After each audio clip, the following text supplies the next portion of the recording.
gonna read you a Christmas story. Apparently because no one else can be bothered to. Didn't let me. Alright. Yeah. 'Twas the night before Christmas. And out to the house, not a creature was stirring. Not even a mouse. I was at the mice were stirring because someone left food out again.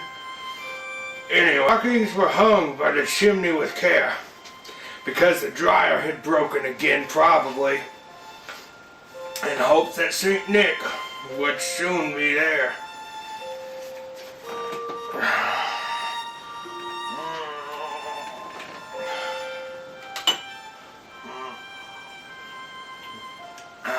Good night. Little light on the rum though, Emily. Just saying, it ain't like rum's expensive. The children were nestled, all snug in their beds, like you little brats should be.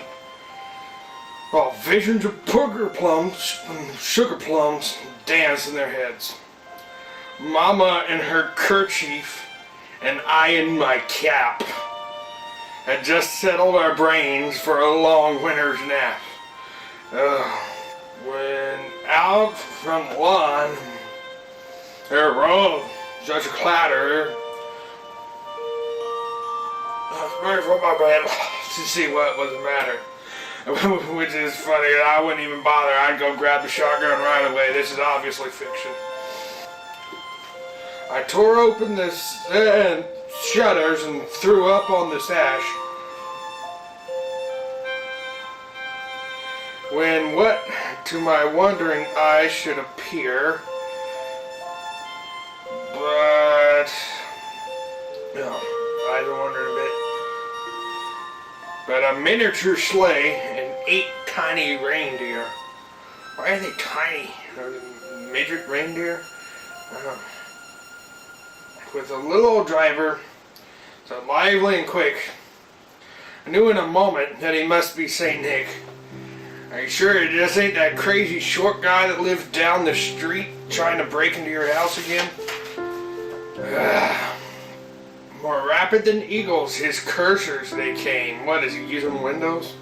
And he whistled and shouted and called them by name. Now Dasher, and Vixen, on Comet and Cupid and Dasher and Blitzen.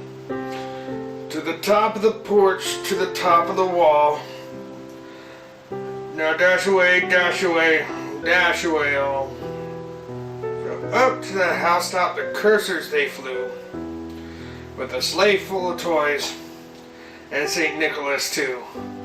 Why would he park in the yard and then go in the house? Wouldn't he just go to the roof right away?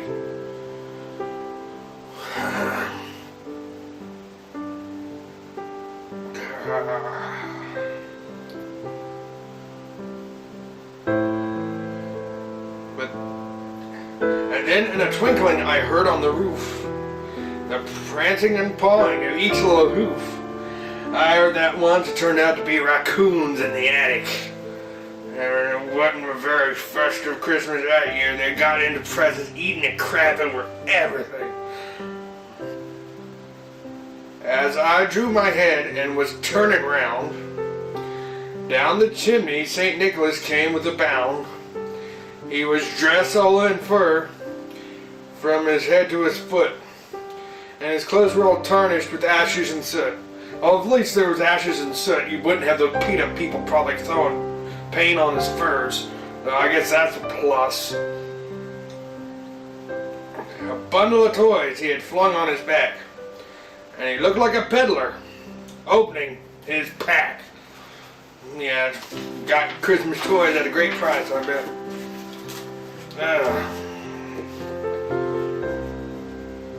His eyes, how they twinkled, his dimple so merry. His cheeks were like roses, his nose like a cherry. His droll little mouth was drawn up like a bow, and the beard on his chin was as white as the snow. A stump of a pipe he held tight in his teeth, and and the smoke encircled his head like a wreath.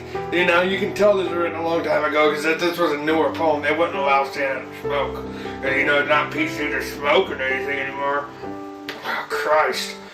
He had a broad face and a little round belly that shook when he laughed like a bowl full of jelly. Yeah, it's funny because he's fat and it's like jelly. That's all laugh. It's a fat guy. Sorry.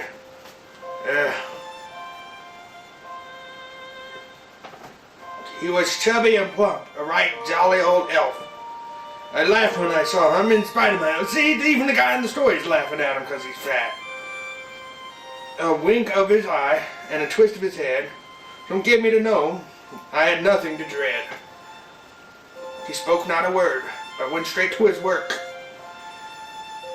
He filled all the stockings and then turned with a jerk. Oh, is this the right... Is Santa's jerking it? What? Okay, I'll keep reading. And laying a finger inside of his nose and giving a nod, up the chimney he rose.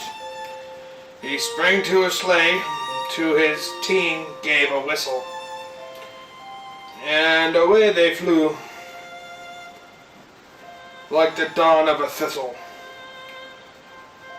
But I heard him exclaim, ere he drove out of sight, "Merry Christmas to all," and to all, that's the end of the story.